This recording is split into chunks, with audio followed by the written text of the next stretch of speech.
ओम शांति। आज आपको एक माता के विषय में बताते हैं। ये माता बाल्यकाल से ही ईश्वर की बहुत भक्ति करती थी। ईश्वर की सत्ता में उसे अटूट विश्वास था। ईश्वर की शक्ति में उसे बहुत आस्था थी, लेकिन उसकी भक्ति मात्र कोई भक्ति नहीं थी। उसने बाल्यकाल, युवावस्था जैसे जीवन के अनेक पड़ाव देखे, लेकिन कभी भी उसने ईश्वर से अपने जीवन की कोई शिकायत नहीं की और ना ही उसने ईश्वर से कभी अपने लिए कुछ भी मांगा। तो उसकी ये भक्ति मात्र भक्ति की सीमाओं में नहीं बंधी थी, उसे ईश्वर से अटूट प्रेम था। जीवन के अनेक पड़ाव को पार करते हुए उसका विवाह होता है। विवाह के पश्चात उसका परिवार भी आगे बढ़ता है, लेकिन ईश्वर से उसका जुड़ाव जैसे का तैसा बना रहता है। ईश्वर से उसका प्रेम कभी भी कम नहीं होता। कदाचित इसी क्रम में एक दिवस रात्रि में उसे स्वप्न में उसके इष्ट दिखाई देते हैं। वो उससे कहते हैं कि मैं तुम्हें अपने प्रति इस अटूट प्रेम का एक उपहार देना चाहता हूं। मैं तुम्हें एक आशीर्वाद देता हूं। ये आशीर्वाद तुम्हें एक बार के लिए मिल रहा है और हमेशा ये याद रखना कि तुम जीवन में जब भी चाहो इस आशीर्वाद को मुझसे ले सकती हो। साथ ही जब भी तुम इस आशीर्वाद को मुझसे मांगना, अपनी इच्छा मेरे सामने रखना, तो इस बात का ध्यान रखना कि कोई भी सांसारिक वस्तु, कोई भी सांसारिक वैभव कभी भी चिरकाल के लिए स्थायी नहीं रहता है।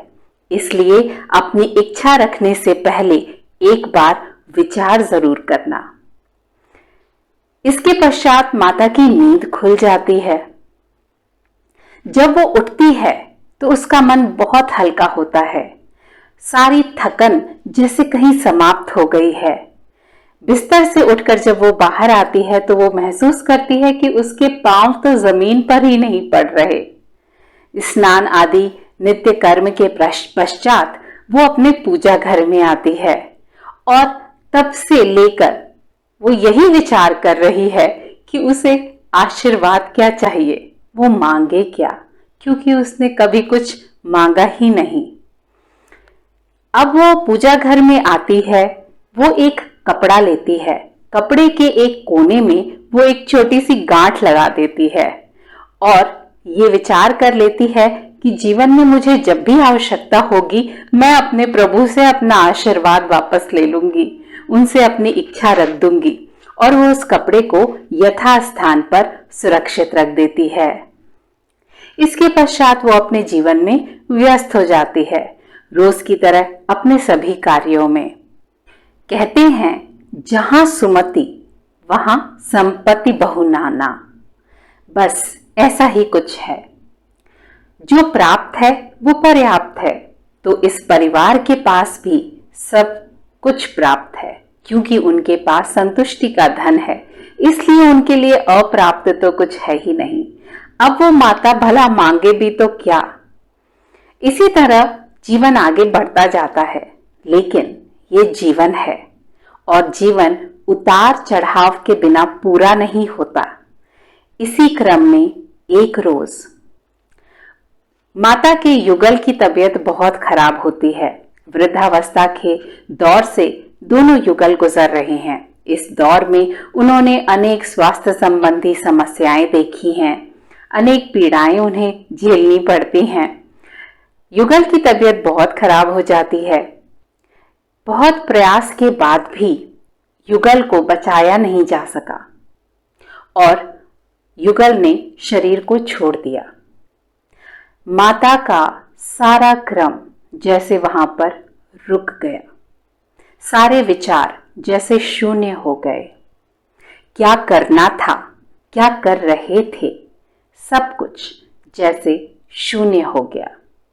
विचार शून्य, संकल्प विहीन वो माता अपने युगल के शरीर के पास बैठी थी। चारों तरफ दुख का माहौल था। सभी गमगीन थे। लेकिन माता तो जैसे विचार शून्य ही हो गई थी, क्योंकि अब उसे कुछ भी सूझ नहीं रहा था। अचानक उसके मस्तिष्क में एक विचार आता है। वो उठकर अपने पूजा घर में आती है। वो उसी कपड़े को वापस निकालती है, उस गांठ को देखती है, क्योंकि उसे पता था कि अब उसे क्या चाहिए। किंतु उसी समय उसे ध्यान आता है कि उसके इष्ट ने कहा था, कोई भी इच्छा रखने से पहले विचार जरूर करना। संसार का कोई भी वैभव, संसार की कोई भी वस्तु चिरकाल के लिए, अनादिकाल के लिए हो नहीं सकती है। माता के मस्तिष्क में विचार बहुत सारे उठ रहे थे। मन बहुत कुछ करने को कह रहा था, किंतु साथ ही साथ उसे एक बात समझ में आ रही थी।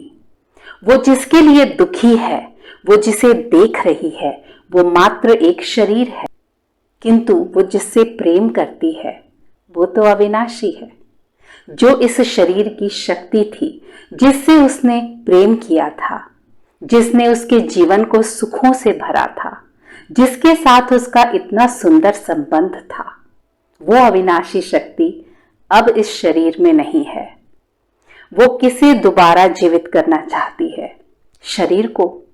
यदि ये शरीर जीवित हो भी जाता है तो ये क्रम, ये अवस्था और ये पीड़ा क्या दोबारा जीवन में नहीं आएगी? उसने वृद्धावस्था की तकलीफों को देखा था। उसने अपने युगल को पीड़ा में देखा था।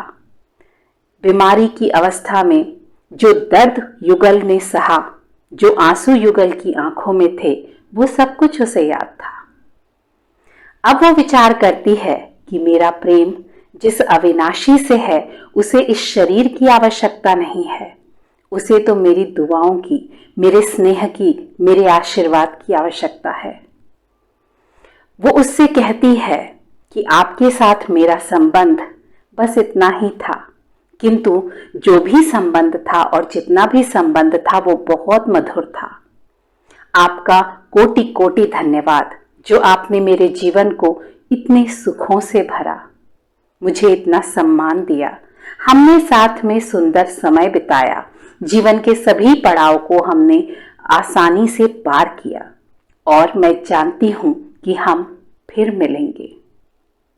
अब आप एक नया शरीर लेंगे, अब आप एक नए संबंध में जाएंगे, और सबसे बढ़कर अब आप नए लोगों के बीच में स्वस्थ शरीर के साथ ज्यादा प्रेम से, ज्यादा आनंद से रहेंगे।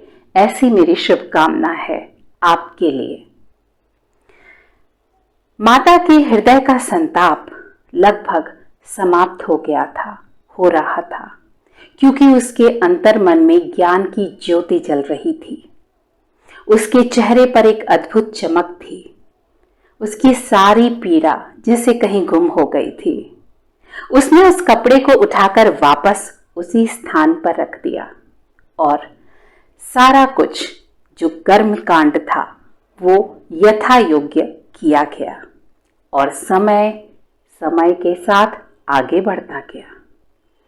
धीरे धीरे एक समय ऐसा भी आया जब माता को अपना शरीर छोड़ना था। जब माता के शरीर की अंतिम अवस्था आती है, माता बिस्तर पर होती है, तो वो अपने पुत्र को बुलाती है। पुत्र भी अपने परिवार के सदस्यों की भांति ही बहुत समझदार था।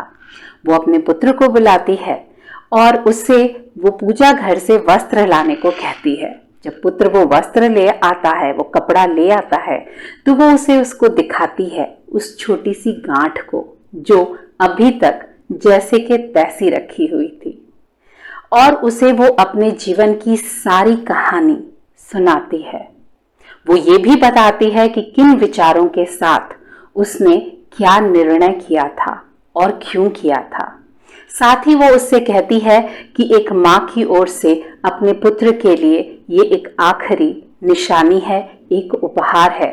जीवन में तुम जब भी चाहना इस गांठ को खोलकर ईश्वर से अपना आशीर्वाद ले लेना। माँ ये उपहार तुम्हें देकर जा रही है। पुत्र सब कुछ सुनता है, समझता है, उस कपड़े को उठाता है और वापस पूजा घर में रख कर आता है। धीरे धीरे समय आगे बढ़ता है। माता अपना शरीर छोड़कर जा चुकी है। समय के इसी क्रम में, जीवन के इसी उतार चढ़ाव में अगली पीढ़ी क्या सामना कर रही है। पुत्र के जीवन में भी एक पल ऐसा आता है, एक समय ऐसा आता है जो बहुत कठिन था। उसका सारा व्यापार ठप हो गया, हानि हुई। यहां तक कि उसे अपना घर, अपना कारोबार, अपना सब कुछ गिरवी रखना पड़ा। स्थिति इतनी विकट हो गई थी, उसके सामने कोई रास्ता नहीं था। और एक दिन इसी सोच में वो बैठा हुआ था कि वो क्या करे, कैसे करे, वापस कैसे खड़ा हो। और उसे उस कपड़े की याद आ जाती है, उस गांठ की याद आ जाती है। वो वापस पूजा घर में पहुंचता है, कपड़े को निकालता है, क्योंकि गांठ को खोलने का तो यही समय था। लेकिन फिर उसके मस्तिष्क में अपनी माँ के कुछ बोल गूंजते हैं कि गांठ खोलने से पहले विचार जरूर करना, संसार में अविनाशी कुछ भी प्राप्त नहीं है। इसका अर्थ था कि यदि वो अपना कारोबार, अपना जीवन वापस पटरी पर ले आए तो इस बात की क्या गारंटी है कि ये सब कुछ दोबारा नहीं होगा उसके साथ। और तब वो क्या करेगा? तो फिर वो मांगे भी तो क्या मांगे, वो अपनी मदद कैसे करे? फिलहाल वो पुत्र उस गांठ को खोल देता है। गांठ को खोलने के साथ ही वो ईश्वर को और अपनी माता को आंखें बंद करके दिल से याद करता है और अपनी इच्छा प्रकट करता है।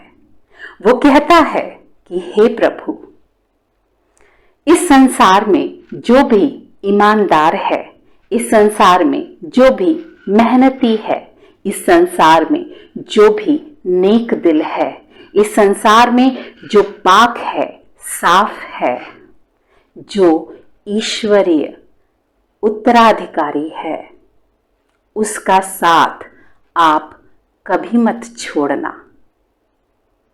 उसके हर कदम के साथ हे मेरे प्रभु अपने कदम आगे बढ़ाना, उसे हिम्मत देना, उसे कभी हारने मत देना।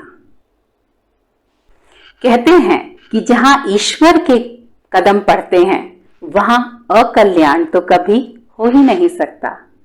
इस पुत्र ने अपनी हिम्मत से, अपनी मेहनत से अपना कारोबार फिर से खड़ा किया। जो कुछ भी उसका था उसने वापस पाया, तरक्की की, आगे बढ़ा, जीवन को सुख से आगे बढ़ाया। इसका एक अर्थ ये भी है कि जो इच्छा उसने रखी थी उसकी वो इच्छा ईश्वर ने पूरी की, क्योंकि कल्याण का अर्थ होता है शिव, या यूं कह लें शिव का एक ही अर्थ है कल्याण। और शिव सिर्फ मेरे नहीं हैं, शिव तो सबके हैं, यानी सर्व के कल्याण में ही मेरा कल्याण है। पुत्र की इच्छा भी तो यही थी। पुत्र की ये इच्छा एक अविनाशी इच्छा बन गई, क्योंकि पुत्र ने ये कामना, ये इच्छा, ये आशीर्वाद अपने लिए नहीं मांगा, सर्व के लिए मांगा। और इसलिए इस आशीर्वाद को पूरा तो होना ही था। सर्वे भवन्तु सुखिना, सर्वे सन्तु निरामया, सर्वभद्राणि पश्यन्तु, मा कश्चित् दुख भाग भवेत्। ओम शांति।